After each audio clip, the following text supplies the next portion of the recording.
पूर्व कर्म नियोक्ता। ये सब क्या है? पूर्व कर्म इसमें कारण बन रहा है। आवाज आ रही ना? पूर्व कर्म उसमें कारण बन रहा है। पूज्यपाद स्वामी कह रहे हैं अनंत काल से कर्मों का बंध किया है, पूर्व कर्म की नियोक्ता को ध्यान रखते हुए इस भाव में उसका क्षय करना है। इस भाव में जो पूर्व संचित कर्म थे उनका क्षय करना है। कब? इस भाव में।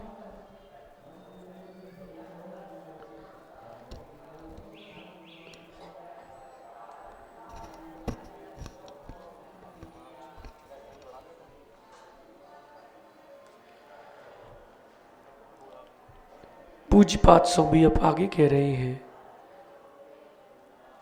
क्रम क्रम से व्यक्ति बढ़ता है, अक्रम से बढ़ने में सफलता के चांस कम रहते हैं।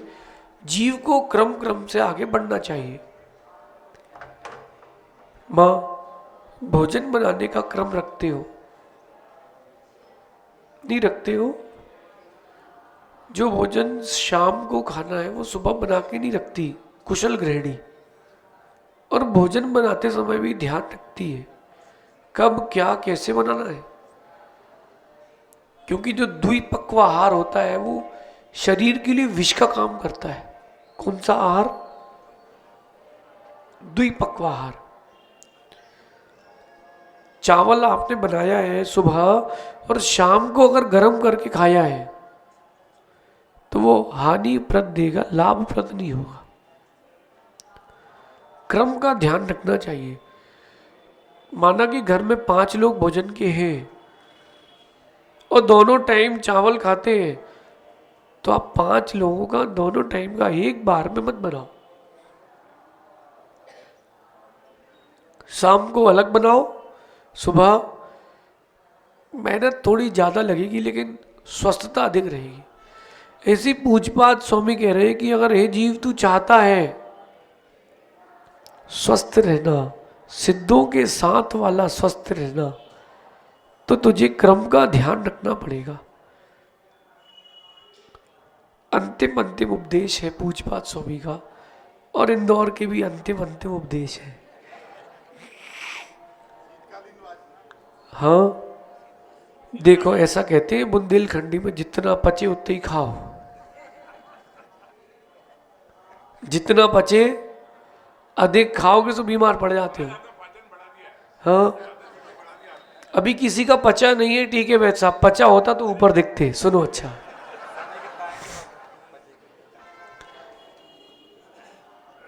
पहले जितना मिला उतना पचाओ। तो चिराग तुमको पचा क्या? जिन जिन को पच रहा है वो बढ़ते जा रहे। देखो नए संघ में नया ब्रह्मचारी दिख रहा है कि नहीं? जिन जिन को पचता जा रहा है बचते आते जा रहे हैं, और जो पक गए हैं वो वहां चले जाते हैं, और जो बाजार लायक है वो वहां से बाहर आ जाते हैं।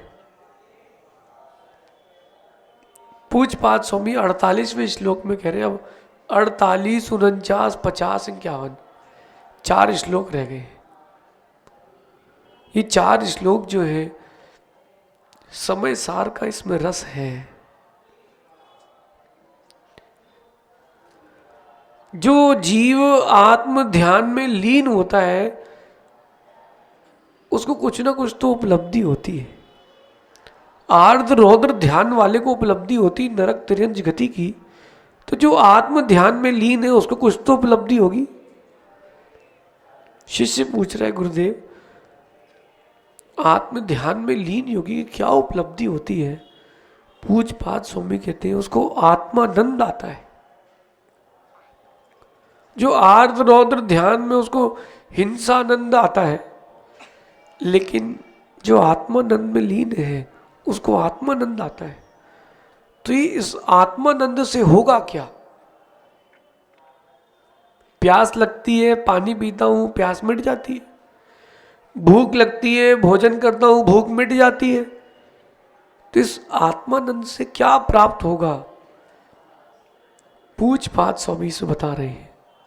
श्लोक नंबर 48 में कह रहे हैं, आनंदो निर्दहत युद्धम कर्मे धामनांतरम नाचासौ खिद्यते योगी बहिर्दुखे स्वचेतना।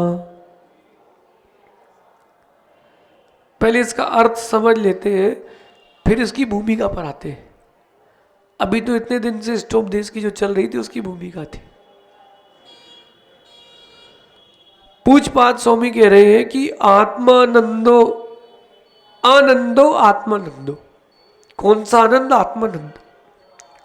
जो आत्म ध्यान का आनंद है, निरंतर बहुत से कर्म रूपी ईंधन को क्षय कर देता है। देखना यहां पर कारण कार्य, फिर कारण कार्य, फिर कारण कार्य। गेहूं खरीद के लाए आप, वो रोटी बनाने के लिए, आटा बनाने के लिए कारण, फिर गेहूं को पीसा कि आटे को पीसा, फिर आटे को पीसा, फिर अरे पहले गेहूं लाए तो कंकड़ बीने कि गेहूं बीने? क्या बोलते हो आप लोग? अब उल्टा ही बोलते हो और फिर जीवन सीधा कैसे होगा? कई लोगों को देखा मैंने, वो लिफ्ट से उतरते हैं धोती पहन के, गाड़ी में आते हैं सोले की चप्पल पहन के मंदिर अभिषेक करने। और ऐसे ही कुछ मुनियों के साथ भी कर लेते हैं कि दूर है घर तो गाड़ी में चलते हैं। उसके दिन का पहला कार्य गलत है, उसका दिन अच्छा कैसे होगा? फिर आके मुझसे बोलते हैं, महाराज जी दिन खराब चल रहे, तेरी क्रिया गलत है, भाव गलत है, तो प्रतिफल भी तो गलत होगा ना। कारण कार्य व्यवस्था, गेहूं कारण, आटा कार्य, फिर आटा कारण रोटी कार्य, फिर रोटी कारण क्षुधा का समन कार्य, कारण कार्य। ऐसे ही कह रहे हैं, जब आत्म ध्यान में लीन होता है जीव तो उसको आत्मानंद मिलता है। तो उस आत्मानंद से क्या होता है? जब वो आत्मानंद मिलता है जीव को, अविचल अनुपम दशा प्राप्त होती है। अच्छा, इससे क्या होगा? इससे कर्म की निर्जरा होगी विपुल। जैसे अग्नि में ईंधन डालते जाओ, अग्नि और भड़कती जाती है और ईंधन समाप्त होता जाता है। ऐसी ध्यान की अग्नि, तप की अग्नि जिसको लग जाती है, जो जला लेता है, उससे कर्म रूपी ईंधन क्षण मात्र में जलते जाते हैं। अच्छा, कर्म ईंधन जलेंगे तब क्या होगा? पूछपाछ स्वामी कह रहे हैं, जो बहिरंग परिचय है, बाह्य दुख है, अचेतन, उनका अनुभव नहीं होता। जैसे कभी किसी का पैर शून्य हो जाए, पैर शून्य हो जाए, फिर उसमें सुई चुभाओ, चींटी काटो, कोई फर्क नहीं पड़ता। ऐसे ही जो आत्म ध्यान में लीन हुआ है, विपुल कर्मों की निर्जरा जिसकी प्रारंभ हो गई है, उसको बहिरंग परिचय कुछ समझ में नहीं आते। ठंडी का मौसम आ गया क्या है? स्वेटर ले आए, जैकेट ले आए, कंबल ले आए, लेकिन जिसको परिचय सहन करने का आनंद है, ना उसको कंबल चाहिए ना जैकेट चाहिए। कंबल तो उसको ही चाहिए जो कंबल वाला है। जो कम बल वाला है उसको कंबल चाहिए। जो आत्म बल में जी रहे हैं, रत्नत्रय के बल में, कोई कंबल नहीं चाहिए।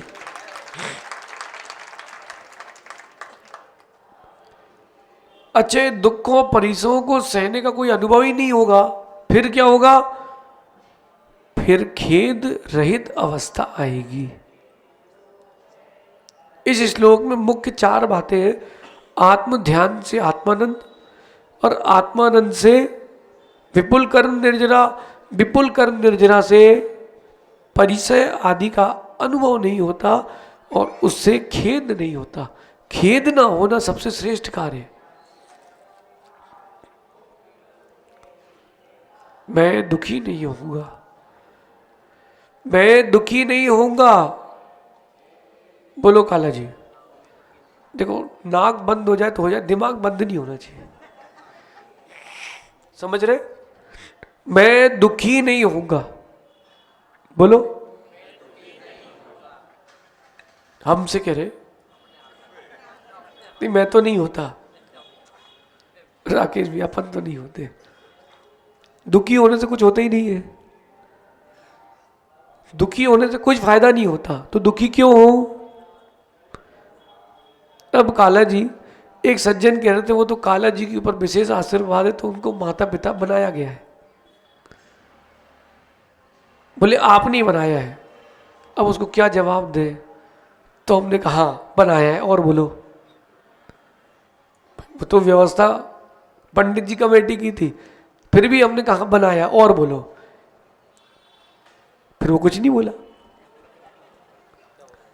समझ गए? लेकिन सुनो काला जी, माता पिता जब कोई बनता है भगवान का, उसको दो बातें विशेष ध्यान रखना चाहिए। एक उस पद की जो वो ग्रहण कर रहा है, दूसरी जिसने बनवाया है उस गुरु की गरिमा नहीं गिरना चाहिए।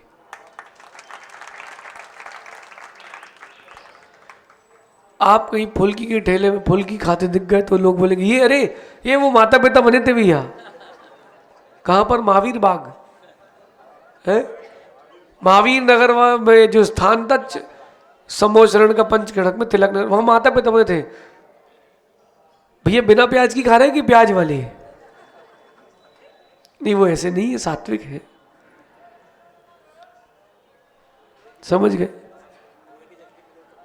कुएं की जल की मिले तो घर में पी लेना, नहीं तो आप ये व्रतियों की तरह, व्रती आजकल बोले सोले का ब्यूटी पार्लर, ऐसा ढोंग का अध्यात्म मत जीना भैया। बोले हमारे यहाँ कुएं के पानी से आईब्रो बनाई जाती है, ऐसा ढोंग वाला काम नहीं करना काला जी, पक्के होकर के, क्योंकि आप भगवान के माता पिता बन रहे हो, फिर इसके बाद रत्नत्रय को भी धारण करना है। आगे चलते, जो बाहर की आवाजें आती हैं उनको ज्यादा नहीं सुनना पड़ता, क्योंकि वो बाहर की है। जो अंदर की आवाज है, योगी को उस पर ध्यान देना पड़ता है। एक मुंडा ध्यान में लीन है, सुंदर बलिष्ठ शरीर है और भावलिंगी है, उनको देख करके बकरी चराने वाला क्या कहता है पता है? बोले देखो निकम्मे से बैठे हैं। क्या कह रहे हैं? मुनिराज ने सुन लिया, मुनिराज कहते सही तो कह रहा है, बस वो से के लिए जगह है बोलना चाहिए कि निकम्मा होने के लिए बन रहा हूं। बोले इतना अच्छा शरीर है और कमाता नहीं है कुछ, और रोज ऐसे हाथ लगा के खाने चले जाता है, अब उसकी सुन करके दुकान खोल ले क्या महाराज? नहीं, ये बाहर की आवाज है। अंदर की आवाज सुनो कि अंदर की आवाज क्या कह रही है। अंदर की आवाज योगी की कह रही है, ये जो बहिरंग शब्द है ये पौद्गलिक है, इनसे मेरा कोई संबंध नहीं है। ये जो बहिरंग शब्द है पौद्गलिक है, इनसे मेरा कोई संबंध नहीं है। कोई राहुल आपको 1000 रुपए दे और तुम ना लो तो कहां गए? बोलो कहां गए? उसी के पास। अब किसी ने अगर आपके लिए निंदा की है और आपने नहीं ली, दिल पे नहीं ली, तो कहां गई? आत्मस्थ योगी बहिरंग में फंसता नहीं है, अंतरंग की ओर आता है। और बहुत सुंदर बात आचार्य श्री ने समाधि तंत्र अनुशीलन में लिखी है कि योगी को, मुनि को आध्यात्मिक ही होना चाहिए, लेकिन व्यवहारिक आध्यात्मिक होना चाहिए। कौन सा? व्यवहारिक आध्यात्मिक। रहे सबके साथ, सब उसको अपना माने, लेकिन वो किसी के साथ ना रहे, वो किसी को अपना ना माने। ये वही रामचंद्र नगर है जहां 2017 में थोक में चौके थे भाई साहब हैं। एक दिन आचार्य श्री ने कहा भैया एक चक्कर तो पूरा लगा लिया करो। मैं तो ऐसा निकलता था 20 कदम चले और जिसके यहाँ चौका मिल गया चलो 25 कदम 100 कदम। एक दिन आचार्य श्री बोले भाई तुम बहुत जल्दी पढ़क जाते हो। बोले हमने कहा 50 कदम की विधि लेके निकला, जो मिल गया उसके चले गए। तो आचार्य श्री बोले नहीं एक चक्कर लगाया करो। तो जी पूरा चक्कर लगाया, मेरे को 15 मिनट लगे भैया। मैंने कहा आचार्य श्री से अब भैया नहीं हो पाएगा, 200 कदम की ले लूंगा। मैंने कहा विधि। कई बार अभी यहां पर भी हो गए, लोग बोलते महाराज जी विधि क्या थी। अब जिससे सामने पड़ गए हैं, अब वो कहता महाराज जी 3 बादाम में पड़ गए। तुम्हें क्या पता 3 बादाम थी कि कितने कदम थे। होता है होता है?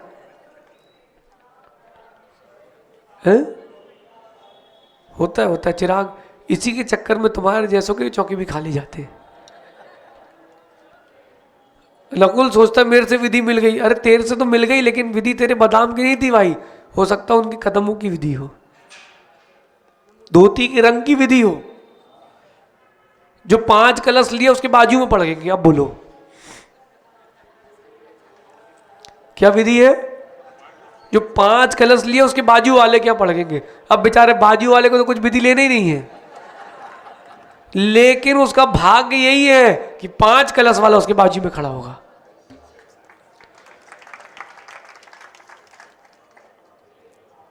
ये सब अंदर की आवाज है, तो सब बाहर थोड़ा ना बताएंगे। नहीं तो कुबेरेंद्र बोले महाराज जी इतने की बोली ली, एक दिन तो हमारे यहां बनता ही है। देखो भैया ये रत्नत्रय में लीन है, ये न तुमको बनाने आए हैं न तुम्हारे पड़ोसी को, ये खुद को बनाने आए हैं। आत्मस्थ योगी के लिए कह रहे हैं, बाहर की झंझटें उसको दिमाग में आती नहीं है, और आती भी तो चली जाती है। व्यवहारिक आध्यात्मिक होता है। कैसा होता है? कोई आया महाराज जी नमोस्तु, आशीर्वाद। महाराज जी हमारे पिताजी का भी नमोस्तु, आशीर्वाद। उनका स्वास्थ्य जल्दी ठीक हो जाए, आशीर्वाद। ये व्यवहारिक और आध्यात्मिक अंदर आ गया वापस।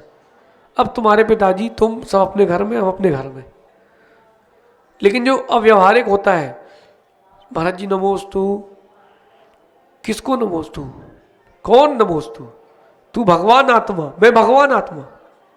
अच्छा अच्छा। महाराज जी पिताजी का भी नमोस्तु। किसके पिताजी? कोई किसी का पिता नहीं होता। महाराज जी उनको आशीर्वाद दे दें कि बीमार है। अरे रोग नाम का तो कुछ आत्मा में द्रव्य है ही नहीं, तत्व है ही नहीं, गुण है ही नहीं। आत्मा तो निरोगी है। स्वयं सर्दी है तो नैपकिन से नाक पोंछ रहा। नहीं, अव्यवहारिक नहीं बनना। सत्य है लेकिन प्रासंगिक हो, अप्रासंगिक ना हो। सत्य भी अगर अप्रासंगिक कहा गया है तो झूठ की श्रेणी में ही आता है। कमलेश भाई, असत्य तो असत्य है ही, लेकिन सत्य भी अगर अप्रासंगिक कहा गया है तो वो भी असत्य है। मैंने बताया था, आज फिर बता देता हूं। एक शिप में कैप्टन था और बहुत सारे सेलर थे। तो जो उनके यहाँ सेलर थे, यानी जो काम करने वाले लोग थे, वो एक पी के सो गया। तो उसके रजिस्टर में लिखा गया, रिमार्क देने का हक सबको था लेकिन सत्य होना चाहिए। तो उसने लिखा कि आज ये फलाना जो सेलर है ये पी करके सोया है। तो कहता सर एक लाइन और लिख दो कि 3 साल में पहली बार पी है। बोले नहीं ये नहीं, तुम आज पी के सोए हो। ठीक है सर, वो जबलपुर का होगा। उसने अगले दिन उसके रजिस्टर पर लिखा कि आज कैप्टन बिना पिए सोया है। क्या लिखा उसने? अब कैप्टन बोलता ये भी तो लिख कि मैं पीता ही नहीं हूं। बोले ये क्यों लिखूं? अधूरा सत्य असत्य की श्रेणी में आ जाता है। अधूरा सत्य असत्य की श्रेणी में आ जाता है। अधूरा अध्यात्म संसार का कारण बनता है, मोक्ष का कारण नहीं बनता। लेकिन जो आत्म ध्यान शून्य है और बाह्य चरण को सर्वोपरि मान रहा है, भगवान की पूजा अभिषेक कर रहा है, मुनियों को आहार दे रहा है, बाह्य आचरण पूरे कर रहा है, लेकिन अंदर से आत्म ध्यान से, आत्म ज्ञान से शून्य है, ऐसे जीव की सारी क्रिया निष्फल है, सारी क्रिया निष्फल है। क्योंकि बहिरंग क्रियाएं तभी कार्यकारी होती हैं जब अंतरंग की क्रिया चल रही हो। तवा है, लोई है, पटा, बेलन सब है, और तवा गर्म करने का साधन ना हो, रोटी उसमें चिपकी चिपकी खराब हो जाएगी, लोई नहीं होगी। इसलिए आत्म ध्यान जो है वो साध्य है, बहिरंग जो आचरण चल रहा है वो साधन है। कमल अग्रवाल जी, चश्मा लगाते हो आप, क्यों? आंखें नहीं है क्या? है ना, फिर बाहर का चश्मा क्या करेगा? वो चश्मे से दिखता है अगर, तो जो अंधा है उसको भी दिखना चाहिए। आंखें जो है ये अंतरंग साधन, और चश्मा जो है वो आत्मा के पास जो जीवत्व शक्ति है, चेतना शक्ति है, ये अंतरंग साधन। और जो प्रभु के प्रति हो गमन करके, जिन वाणी के गुरुओं के प्रति श्रद्धा करके वो जो आगे आ रहा है, वो बहिरंग साधन, अंतरंग साधन। और लेकिन क्या करें, यस्त नास्ति स्वयं प्रज्ञा शास्त्रम तस्य करोति किम। यस्य नास्ति स्वयं प्रज्ञा शास्त्रम तस्य करोति किम। शशांक, जिसके पास स्वयं की बुद्धि नहीं है, यस्य नास्ति स्वयं प्रज्ञा, जिसके पास स्वयं की प्रज्ञा नहीं है, शास्त्र उसका क्या कर पाएंगे? अंतरंग साधन तो हो, तब तो बहिरंग साधन काम आएंगे। एक बहुत बड़े साधक नदी के किनारे बैठे थे,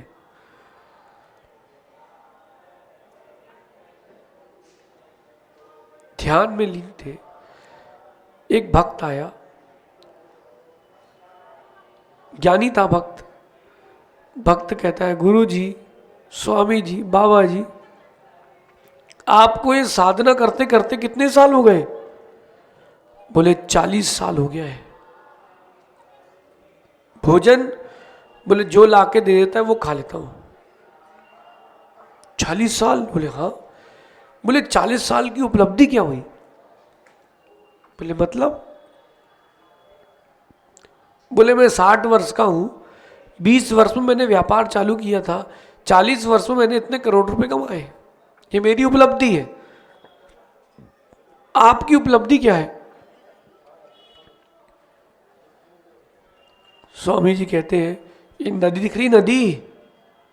बोले हाँ। बोले इसे पैदल चल के जा सकता हूं मैं? इस नदी को पैदल चल के जा सकता हूं मैं उस पार तक? बोले अच्छा, वापस भी आ सकते हो? बोले हाँ, वापस भी आ सकता हूं। बोले ये मेरी 40 साल की साधना है, सिद्धि है। बोले तो कोई बड़ी बात नहीं है, नाव से जाओ अगर तो 2 आने जाने के लगते हैं, 2 आने। तो बोले 40 साल में आपने 4 आने कमाए, 40 साल में आपने। योगी को समझ में आ गया ये बहिरंग साधना है, बाह्याचरण की सिद्धि है। अंतरंग की होती फिर वो कहते यहां से सीधे ऊपर जा रहा हूं, लौट के नहीं आऊंगा। बाह्याचरण भिन्न है और अभ्यंतराचरण भिन्न है, लेकिन बाह्यचरण साधन है, उसको छोड़ना नहीं, चश्मा फेंकना नहीं, चश्मा लगा के रखना, लेकिन अंतरंग साधन नहीं होगा तो कर क्या पाओगे? और बाह्याचरण में सबसे पहला साधन होता है मैत्री। सबसे पहला क्या होता है? चलो मैत्री के लिए, आप लोगों ने अचार खाया किसी ने? है? अचार होता कि आचार होता है? हाँ, अचार की आचार?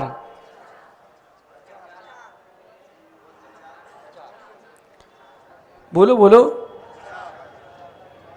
अचार की आचार है? अच्छे कंफर्म कर लो फिर हम बताते हैं। हैं? पक्का? सबको पता है ना अचार क्या होता है? अगर ये जो बात कहने वाला हूं अगर नहीं समझ में आई तो वो अचार से भी गया भीतर रहेगा, ध्यान रखना। अचार समझ में आ गया ना? अचार डिब्बे में बंद होकर आता है, जो बाजार का अभक्ष वाला, नरक का द्वार अचार। अच्छा माँ, अब आपसे पूछते, बताना ध्यान से सुनना, आम का जो अचार डलता है किन किन चीजों में डलता है? ध्यान से सुनते जाना, आपको स्वाद बताना है, ये सामग्री बता रहे। आम खट्टा होता कि मीठा? खट्टा। उसमें नमक डालता है, नमक कैसा होता है? लवण, लवण, लौंग। अच्छा, और आगे? मिर्ची कैसी होती है? तीखी। सरसों के दाने या राई के दाने? बोलते जाओ आप। अच्छा, और क्या डलता है उसमें? तेल, सौंफ। स्वाद, आप लोग स्वाद ढूंढते जाना, सौंफ कैसी होती है, आम कैसा होता है, नमक कैसा होता है, सरसों के दाने कैसे होते हैं, और बोलो? हल्दी, और बोलो? मेथी, जीरा, ये सब डलते हैं अचार में ना, तब जाके। लेकिन देखो अचार कितना अच्छा है, ये कड़वा, कसैला, मीठा, नमकीन सब ले लेता है, चिकनाहट भी ले लेता है, लेकिन इन सबको गौड़ करके वो सिर्फ स्वाद देता है। कितनी बड़ी मैत्री! इतने सब कुछ होने पर भी वो अचार क्या करता है? एक स्वाद देता है।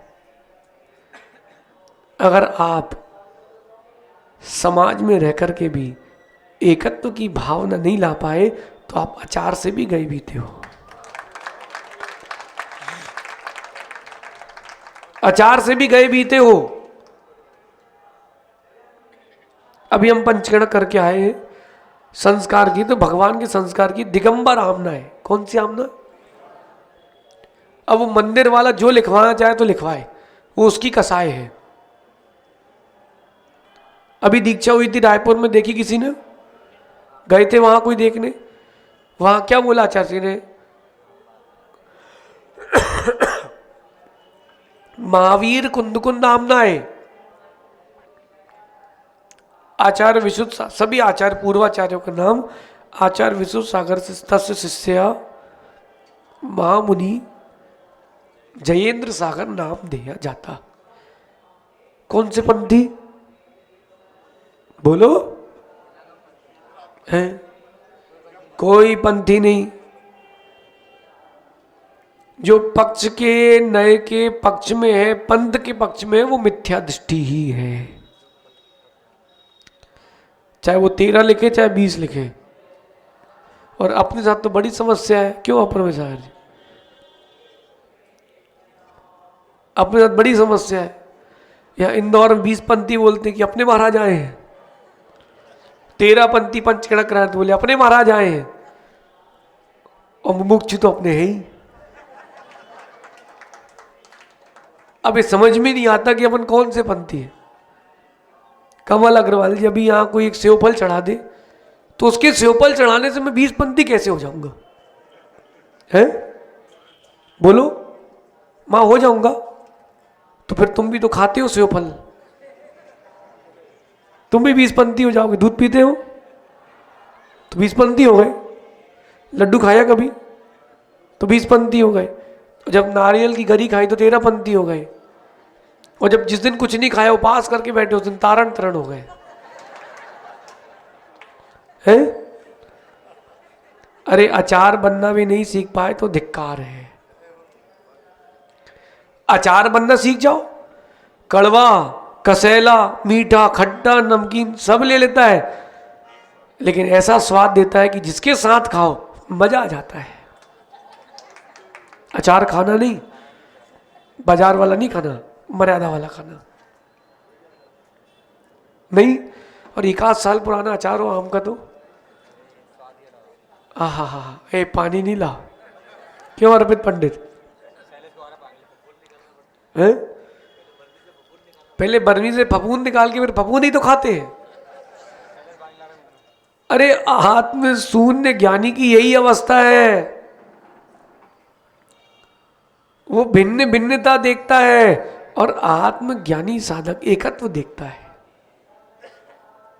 न भेद, न भेद का भाव, वहां तो ज्ञान विज्ञान और भेद विज्ञान। बहिरंग साधनों को नकारना नहीं, जो बाह्य चरण चल रहा उसको छोड़ना नहीं। राहुल, बाह्य चरण तो मोक्ष की पहली सीढ़ी है, लेकिन सीढ़ी है, मंजिल नहीं है। किसी को पता है आत्मा के विशेष 2 गुण कौन कौन से? ज्ञान और सिद्धों के 8 गुण पता है किसी को? सम्यक तो ज्ञान दर्शन, अव्यावादत्व, अगुर लघुत्व, सूक्ष्मत्व और बोलो अवगाहनत्व। इन 8 गुणों में चारित्र तो कहीं आया ही नहीं। वीर्यत्व, अनंत वीर्य, अनंत वीर्य, ये इसमें चारित्र नाम का कौन सा गुण है सिद्धों में बताइए? बोलो, चारित्र नाम का कौन सा गुण है बताओ? आप लोग तो ज्ञानी लोग हो। रामचंद्र नगर तो इसलिए प्रसिद्धि भी है, चारित्र नाम का आत्मा में कोई गुण नहीं है, लेकिन चारित्र के बिना ये गुण आते भी नहीं है। चारित्र के बिना ये गुण आएंगे भी नहीं। चारित्र तो सीढ़ियां हैं, 14 सीढ़ियां हैं। चारित्र ऊपर ज्ञान दर्शन का महल है। उस चारित्र के बिना सीढ़ी चढ़ नहीं पाओगे, लेकिन सीढ़ी चढ़ने के बाद चारित्र चारित्र चारित्र चारित्र प्रवृत्ति करते रहोगे तो पहुंच भी नहीं पाओगे। रितेश, जीवन में आगे बढ़ना है, पीछे का भूलना सीखो।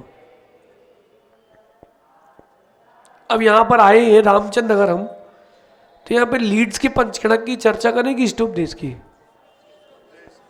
अब लीड्स का पंचगणक तो इंदौर के इतिहास में हुआ, इसमें बोलना क्या है?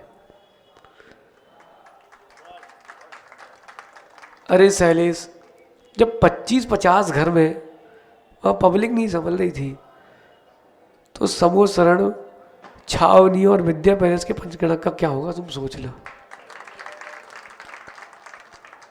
ये लीड्स वालों का पंचगणक देख करके आगे के जितने पंचगणक वाले सबने भोजनशाला डबल कर दी है। और सुनो, ये मत सोचना व्यक्ति बोर हो गया है। अरे जब अच्छी पिक्चर हो तो व्यक्ति बार बार देखने जाता है। जहां तीर्थंकर के चरित्र का वर्णन हो वहां कौन नहीं जाता? अभव्य होता है जो गेट से जाता है बाहर, भव्य तो वहीं बैठ ही जाता है। अर्पित, तुम आओगे ना? नहीं, छावनी की पूछ रहे, विद्या पहले तो तुम रहोगे। ऐसा नहीं करना भैया, ऐसा नहीं करना। बोले भाई हमारा काम क्या है? अरे भगवान तुम्हारे, गुरु तुम्हारे, यही तेरा काम है। अरे जब 1000 किलोमीटर शादी कराने जा सकता है तो 10 किलोमीटर पंचगणक भी नहीं आ सकता है। यही कहते भिलाई शादी करा दे। जब उतनी दूर जा सकते हो पाप की अनुमोदना में, तो 10 किलोमीटर भी आ सकते हो पुण्य की अनुमोदना में। फिर भी भगवान के पंचगणक किसी व्यक्ति की आश्रित नहीं है, भगवान के पंचगणक उन्हीं के भावों के आश्रित हैं। तुम और हम मिलके क्या कर पाएंगे? देवेंद्र भाई तुम क्या व्यवस्था कर लोगे? आप कोई व्यवस्था नहीं कर सकते, जो होना तो उनका होगा। ऐसे घी शक्कर बूरे से भगवान जुड़ रहे होते तो फिर ईंट चूने और सीमेंट की व्यवस्था क्या थी? ये व्यक्ति की विशुद्धि है और भवितव्यता है, तभी तुम्हारी छावनी छावनी जी हो गई। हम आए तो वहां लिखा मिले चाहिए, मैं अक्षय क्षेत्र छावनी जी। हाँ, ये बहिरंग साधना जो थी वो उसमें साधना बनी है। बहिरंग साधन उसको जोड़ने में साधन तो बना है, लेकिन उसकी योग्यता नहीं होती तो आप और हम क्या कर सकते थे? बाह्याचरण इसी प्रकार जो बाह्य का आचरण है वो तो पालन करना ही चाहिए, वो तो साधन है ही, लेकिन 24 घंटे उसके बारे में सोचना नहीं चाहिए। अभी यहां बैठे हम, भाषा समिति का कार्य चल रहा है, हित मित प्रिय वचन। ईरिया समिति पल रही क्या? ईरिया पद समिति का गमन अवगमन कर रहे क्या प्रमेश सागर जी, सहज सागर जी? उत्सर्ग समिति, आदान्य क्षेपण समिति, ऐषण समिति। तो अभी आप एक समिति वाले हो, 4 समिति रहित हो नहीं।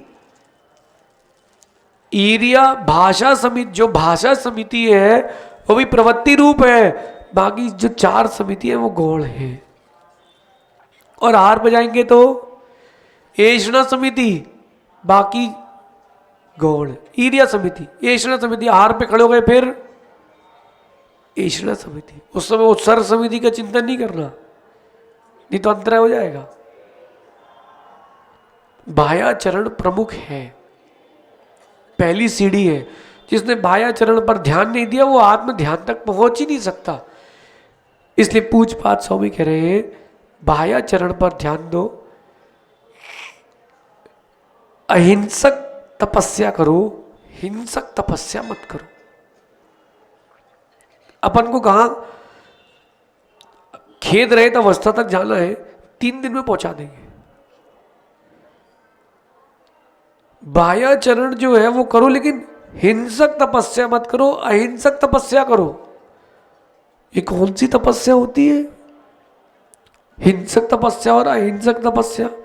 श्लोक नंबर 48 में पूजपात स्वामी कह रहे हैं अहिंसक तपस्या प्रारंभ करो। धर्म ध्यान के साथ जो तपस्या की जा रही है, शुक्ल ध्यान के साथ जो तपस्या की जा रही है वो अहिंसक तपस्या है, और जो आर्द्र रौद्र के साथ की जा रही है वो हिंसक तपस्या है। आप लोग कौन सी तपस्या करते हो बताओ भैया? उपवास करते कि नहीं, एक आसना करते कि नहीं, रसत्याग करते कि नहीं? आपकी तपस्या कौन सी है? आर्द्र और ध्यान के साथ चलता है। खासगी वाला जी बैठे क्या कि गए नोट कमाने? भैया आप आहार दे रहे हो और चिंता इस बात की कि वो फाइल के साइन हुए कि नहीं। पवन भाई सोच रहे हैं कि फलानी रजिस्ट्री हुई कि नहीं, और आपके पड़ोसी टीके में समझ रहे उसके यहाँ रेट डली कि नहीं। और गांधी जी सोच रहे कोई स्लॉट खाली हो कोल्ड स्टोर में, तो भैया खाली है, आप आ सकते हो। जैसे पंचकर्णा में बैठ सकते हो वैसे हमारे कोल्ड स्टोर में भी जगह है, आप चाहो तो रख सकते हो। अरे कोई ऐड नहीं चल रही उनकी, सुनो। ये जो इसके साथ, ये भावों के साथ जो आप व्रत पूजन उपवास आहार आदि जो भी सम्यक क्रिया कर रहे हो, ये हिंसक तपस्या है। क्योंकि तपस्या तो है लेकिन भावों में हिंसा है। कौन सी? आर्द्रोत परिणाम की। फिर भी ये जो आर्द्रोत परिणाम की तपस्या अगर सम्यक के साथ है तो भी नरक नहीं ले जाएगी, स्वर्ग लेके जाएगी। लेकिन अगर मिथ्यात्व के साथ है तो भी भविष्य में दुर्गति का भाजन तो होगा जीव। इसलिए बाह्याचरण में अहिंसक तपस्या हो, हिंसक तपस्या ना हो। गाड़ी लो, उसमें सीट भी लगवाओ, चमड़े की मत लगवा भैया, रेगजीन की लगवा लो। जेब में पैसे रखना हो रख लो, लेकिन चमड़े के पर्स में तो मत रखो। इसलिए आज दिन भर सोचना हिंसक तपस्या, और ये एक पक्ष है, इससे उसके हजारों पक्ष बनेंगे। अगर आप चाहो, आचार्य से निवेदन करना राकेश भैया, एक हिंसक तपस्या और एक अहिंसक तपस्या के ऊपर ग्रंथ लिख दे।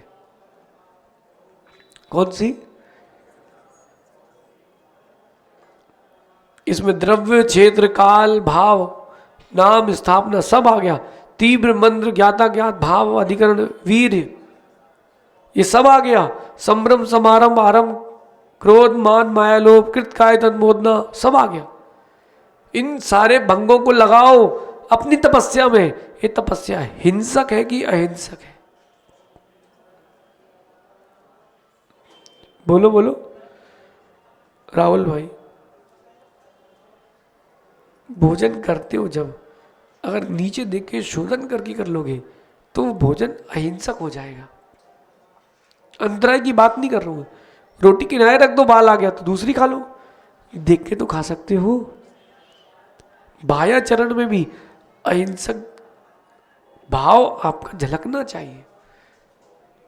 कौन सी तपस्या करोगे? कौन सी? यहां नहीं बैठना पड़ेगा, फिर पच जाएगा, ऊपर आ जाएंगे सब है। अरे आप मंच की टेंशन मतलब, वो हम सब कर लेंगे। हम एक पार्टी में 5 बैठ जाएंगे, आप तो रेडी हो जाओ, बस तैयार हो जाओ, व्यवस्था हमारे पास पूरी है। अभी 3 है, 6 भी आते भैया। पिछली बार कितने आए थे? 18-20 आए थे, 17-18 आए थे, तब भी तो जगह थी, नहीं थी क्या? थी। तो आप घबराओ नहीं, 4-5-6 होंगे तो भी हो जाएगी। अब ठीक है, वैसा आपके तो बहुत चौके लगेंगे, बोले भैया पुराने वाले ऑफिसर हैं, लेकिन वो नहीं लगाएंगे जिनके तुम रेट डालने गए थे। बोलेंगे इन्होंने अपन को निपटाया था।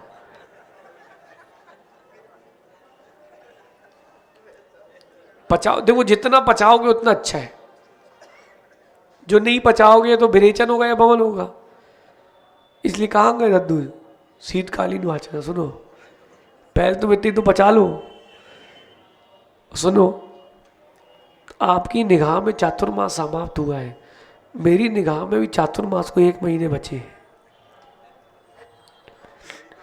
और आखिरी के प्लाट बड़े महंगे बिकते हैं, और हमारा मैच तो आखिरी के 5 ओवर का ही रहता है। तो अभी तो मैच चालू हुआ है, 4 ओवर का मैच है, 1 ओवर हो गया, 3 ओवर और बचे। राकेश भी, सबका अपना अपना तरीका होता है जीने का, खेलने का। कई लोग भोजन पहले मीठा खाते हैं, बाद में रोटी खाते हैं। कई लोग, कर्नाटक के लोग पहले चावल खाते हैं। ये कर्नाटक से है तो उनको आदत हो गई, बोले थोड़ा पित्त शांत होता है, तो पहले वो चावल खाएंगे फिर रोटी खाएंगे। और आप लोग रोटी फिर चावल। तो अपना अपना तरीका, पेट सबको भरना है। ये धर्म प्रभावना है, आत्म प्रभावना के साथ। जिसको जैसे करने करो, लेकिन अहिंसक तपस्या के साथ करो। अगर तुमने भाव खराब किए किसी के प्रति तो वो हिंसक तपस्या है, अहिंसक तपस्या नहीं। कोई आपके बारे में बुरा कह दे, बुरा कर दे, कोई विकल्प नहीं, वो उसका कर्म, लेकिन आप उसका हमेशा अच्छा करो, ये आपका धर्म। सज्जन लोग, हृदय सुनो, सज्जन लोग सिर्फ उपकार करते हैं। कसाय के अंगारे पर उपकार की इतनी राख डाल दो, इतनी राख डाल दो, बेचारा अंगारा ठंडा पड़ जाए। और तुमने अगर अंगारे को अंगारे से जीतने का प्रयास किया तो चिंगारी निकलेगी, आग नहीं बुझेगी।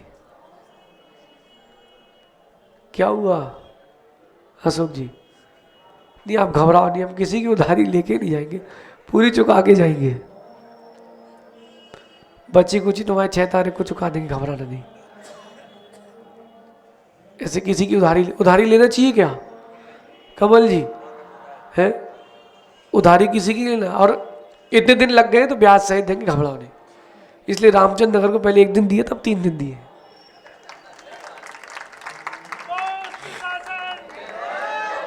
मतलब 2 दिन है, 1 दिन का सुबह का देखते हैं। हाँ सुनो सुनो, अहिंसक तपस्या और हिंसक तपस्या से समय आज हो गया है, कल यहीं से चलेंगे। हिंसक तपस्या, अहिंसक तपस्या और जड़ का ध्यान करना चाहिए कि चेतन का। जब ये समझ में आएगा तब आत्मानंद की प्राप्ति हो पाएगी। इसलिए आज दिन भर गूंजना चाहिए तपस्या जो चल रही है वो हिंसक है कि अहिंसक है? हैं माँ, आप लोगों ने रोहिणी व्रत तो किए होंगे, चंदन छठ किए नहीं किए? नहीं किए तो चंदन छठ षष्ठी के व्रत कितने लोगों ने नहीं किए?